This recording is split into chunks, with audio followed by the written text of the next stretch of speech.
जय सिया राम जय जय सिया राम। श्री राम जय जय राम। देहु भगति रघुपति अति पावन। त्रिविधि ताप भव दाप न सावन। मंगल भवने मंगल हारी। उमा सहित जहीं जपत पुरारी। जीवन का मैंने सौंप दिया सब भार तुम्हारे हाथों में।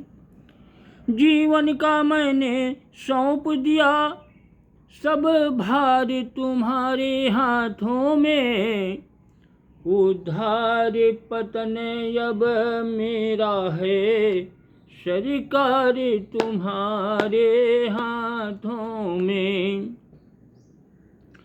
हम तुमको कभी नहीं भजते फिर भी तुम हमें नहीं तजते। उपकार हमारे हाथों में उपकार तुम्हारे हाथों में। जीवन का मैंने सौंप दिया सब भार तुम्हारे हाथों में। अरे हम में तुम में है भेद यही। हम नर हैं तुम नारायण हो। अरे हम हैं संसार के हाथों में संसार तुम्हारे हाथों में। जीवन का मैंने सौंप दिया सब भार तुम्हारे हाथों में। कल्पना बनाया करती है एक सेतु विरह के सागर पर। जिससे हम पहुँचा करते हैं उस पार तुम्हारे हाथों में। दृग बिंदु विमलेश कह रहे हैं भगवन कि दृग नाव विरह सागर में है। पतवार हमारे हाथों में मझधार तुम्हारे हाथों में।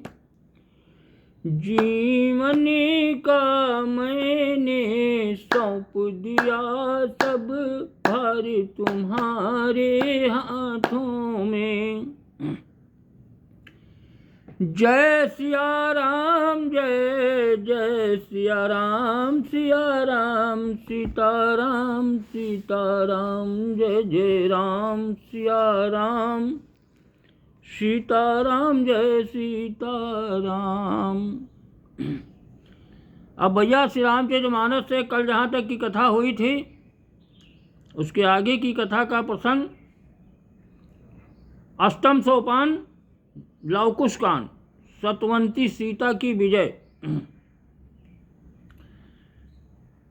और आज फेसबुक हमारा कुछ गड़बड़ है चल नहीं रहा है। आप लोगों से ये मेरी करबद्ध प्रार्थना है कि आप लोग मेरे वीडियो को जो लोड कर रहे हैं वीडियो जो बना रहे हैं इसको आप देखें। अब 2-3 बार वो बार बंद हो रहा है तो मजबूरी में बना रहे हैं, क्या करें वीडियो इधर से। तो आगे की कथा सुनो कि इस तरह भगवान प्रभु और लवकुश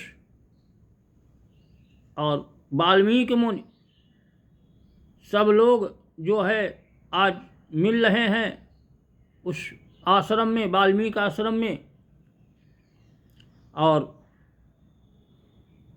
प्रेम सहित आदर सहित कर बहुभांति उपाय। और लवकुश ने लौटा दिया ज्यों त्यों वह समुदाय।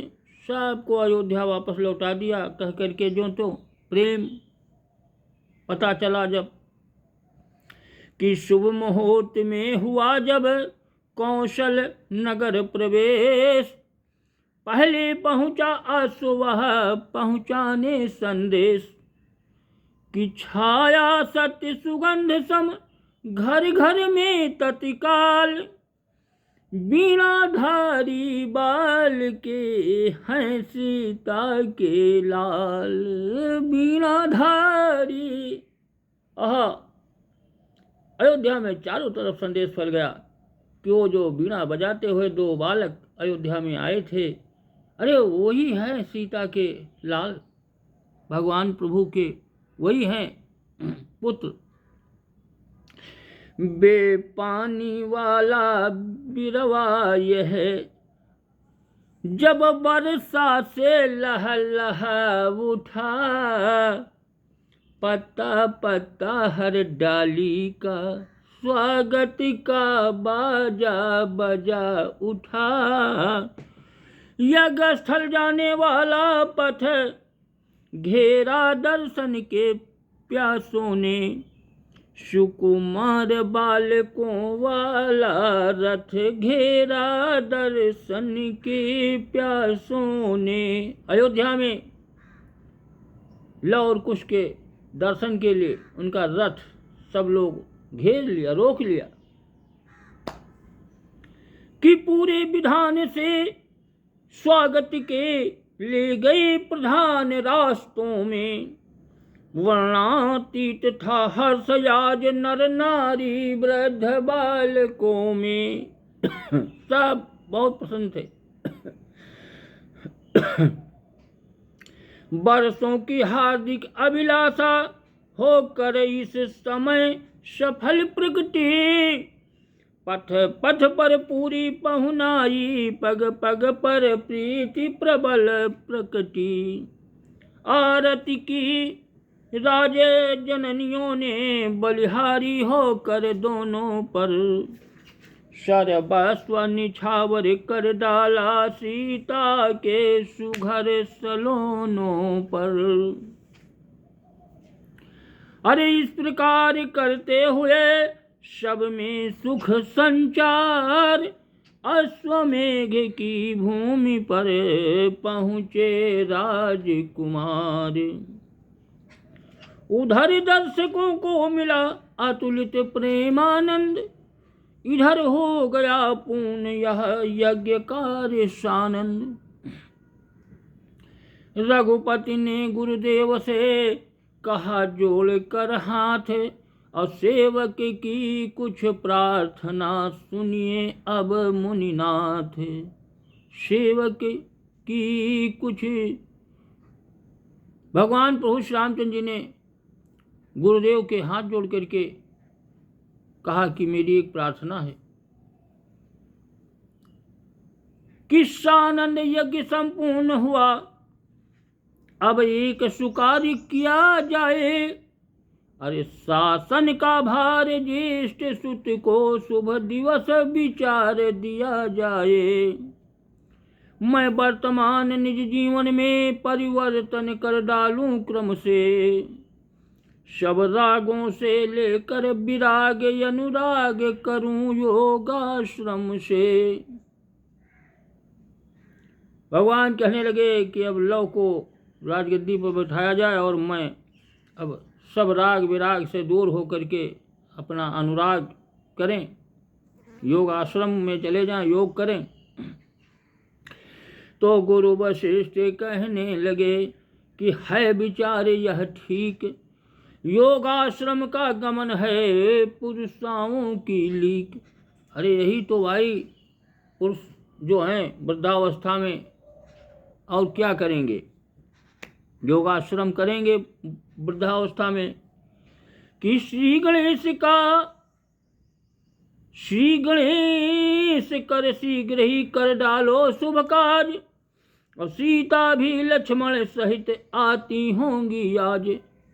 हाँ, सीता और लक्ष्मण आज सब लोग आ रहे होंगे अभी, और आप बहुत शीघ्र ये कार्य करो कि जेठे को सिंहासन देना वैसे तो उचित कहता है, पर मेरे मन में एक भाव रह रह कर उठता जाता है। घर के जिन झगड़ों के कारण दशरथ का सुरपुर गमन हुआ, दंडक वन में छाया बसंत श्रीहीन अवध का भवन हुआ। उन झगड़ों को इस बार राम पूरा विचार रखा जाए, भ्राताओं के पुत्रों को भी शासन में भाग दिया जाए। भ्राताओं के पुत्र का अब ऐसा नहीं हो, अब सबको सम्मत के साथ होना चाहिए और भ्राताओं को भी शासन में सबको अलग अलग अंश दिया जाए, भाग।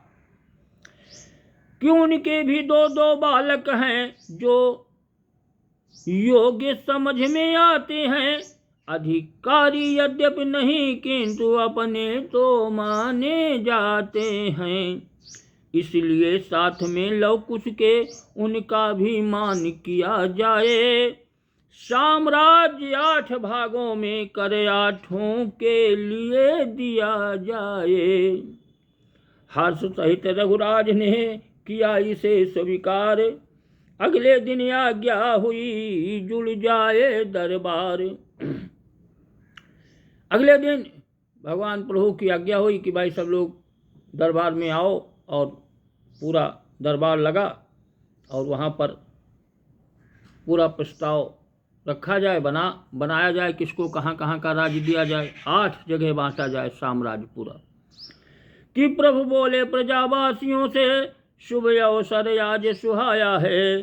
अरे तुम सबके बल से राघव ने संसार जयी पद पाया है। अब यही इच्छा है पूर्व अवध कुश को दे दूं, यदि सम्मति हो। लव को यदि आप उचित समझें तो वह उत्तर दिशा का पति हो। अयोध्या का उत्तर का क्षेत्र लव को और पूरब में कुश को साम्राज्य दे दिया जाए।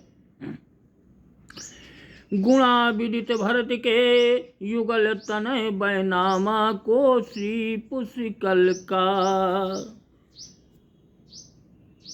यदि सम्मति हो तो नृपति करूं दोनों को दक्षिण कौशल का। इस तरह भरत जी के दोनों पुत्रों को दक्षिण और पश्चिम, लक्ष्मण सुत चित्रकेतु अंगद पश्चिम कौशल के शासक हों।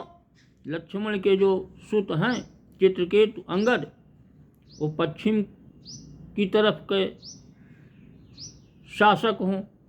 और शत्रुघ्न तनय मथुरा ही के राजा रह कर संरक्षक हों। और शत्रुघ्न को केवल बस मथुरा के ही पूरा राज्य दिया जाए। तो इस तरह से सब लोगों ने बंटवारा हुआ और सबको स्वीकार हुई, और प्रजा ने बड़े हर्षध्वन से की हुई प्रजा में एक ध्वनि है सबको स्वीकार। अब परिणत करिए कार्य में प्रभु यह उचित विचार।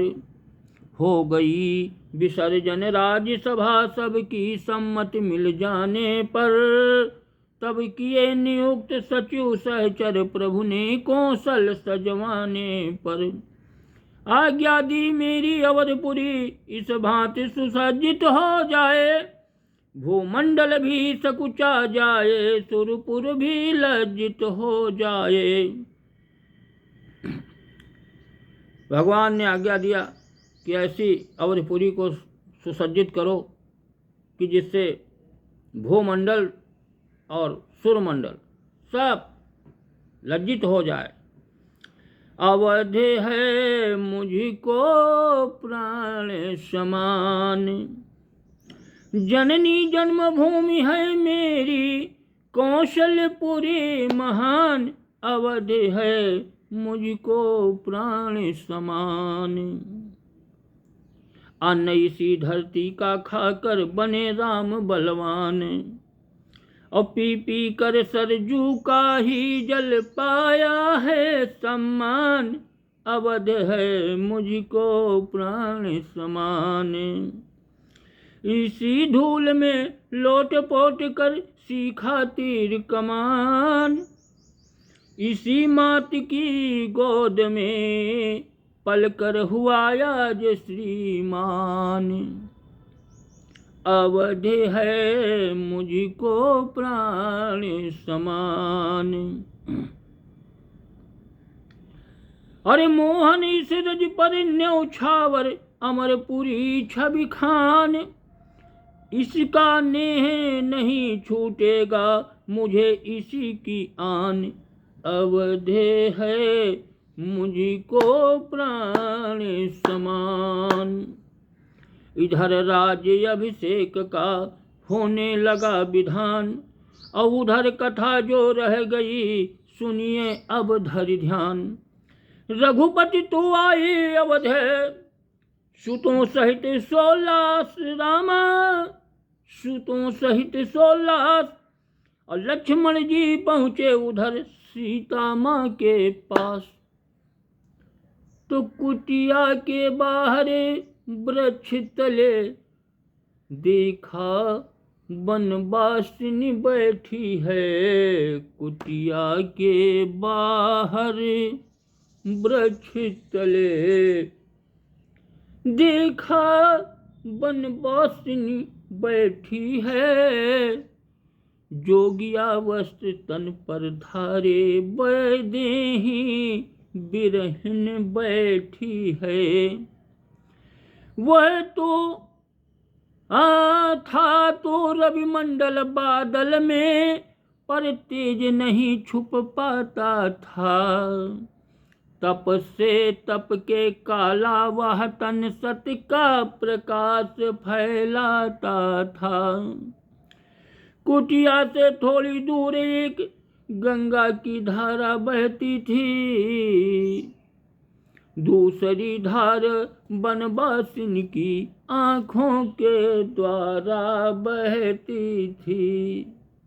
एक धारा गंगा जी की बह रही थी और एक धारा आंखों से बह रही थी। माता सीता जी रो रही थी कि पुत्र भी अयोध्या चले गए दोनों। माता सीता को कोई नहीं ले गया। लक्ष्मण जी वहां पहुंचते हैं कि सन्मुख थे लक्ष्मण पर आंखें लक्ष्मण को देख न सकती थी। आराध्य देव का अचल ध्यान मन के मंदिर में करती थी। देखा लक्ष्मण ने जब भी माता का यह हाल। अहूक मार कर गिर पड़े चरणों में तत्काल। अरे उठी पुजारिनी चौंक कर जो ही टूटा ध्यान। देखा पग पर पड़े हैं श्री लक्ष्मण गुण खान। बोली है लक्ष्मण तुम कैसे आए क्या इच्छा है। बोली हे लक्ष्मण तुम कैसे आए क्या इच्छा है। दासी के लिए अवध से क्या फिर आई कोई आज्ञा है। कुछ हनुमत अभी अवधपुर में जो गए साथ ले गुरुवर को। कुछ अनुचित तो न सुना डाला उन दोनों ने अवधेश्वर को। वन में हो या प्रासादों में सीता सर्वत्र उन्हीं की है। यही भावना यही पूजा इस वैदेही ने सीखी है। वे स्वामी हैं तज सकते हैं मैं नहीं उन्हें तज सकती हूँ। पर लोक लोक दोनों ही में उनकी ही हो सकती हूँ। लखनलाल ने जब सुनी व्यथित हृदय की बात। बोले रघुवर ने तुम्हें तजा कहाँ है हे माता। तुम्हें प्रभु ने कहाँ तजा कहाँ है, तुम क्यों व्यथित हो अपने हृदय में। अरे यह परम पावनी दिव्य मूर्ति यदि भूले भी त्यागी जाती, तो यज्ञ समय इसकी प्रतिमा बामांग नहीं रखी जाती। तो यज्ञ समय, अरे माता, अगर तुम्हें भूला जाता तो तुम्हारी प्रतिमा को क्यों बामांग में रखी जाती, और फिर अगर तुम्हें भुला ही दिए थे तो तुम्हें फिर दूसरा विवाह क्यों नहीं किया। अरे त्यागी थी सती शंभु ने जब, तब कब बामांग बिठाया था, सन्मुख में सादर आसन दे माता का भाव जताया था। जिस जनता ने त्यागा तुमको अति दुखी आज होती है वह, निज भूल और निज करनी पर खुल खुल कर अब रोती है वह। आज अयोध्या की जनता रो रही है, जिसने आपको ऐसा कहा था कि मैंने बहुत दुखी है, खुल कर रो रही है, आज छुप छुप के नहीं रो रही है। अरे इतने पर भी उन सोतों को प्रभु ने इस भांति जगाया है, भवनों में नहीं अयोध्या में माता तुमको बुलाया है, भवनों में नहीं अयोध्या में। कि दोष न दो कुछ अवध को बोली सीता मात, और यह लीला जो कुछ हुई थी होनी की बात। माता सीता ने कहा देखो दोष किसी का नहीं, दोष सब होनी जो है वो जैसा होती है लीला वो होनी हो ऐसे होतबिता कराती है, इसमें किसी का दोष नहीं है। पर सचमुच इस होनी द्वारा मेरा अनंत उपकार हुआ, खिंच आया सारे सकल जग का, जिससे संसार असार हुआ। आज से संसार असार हो गया, झूठा हो गया, इसमें किसी का दोष नहीं।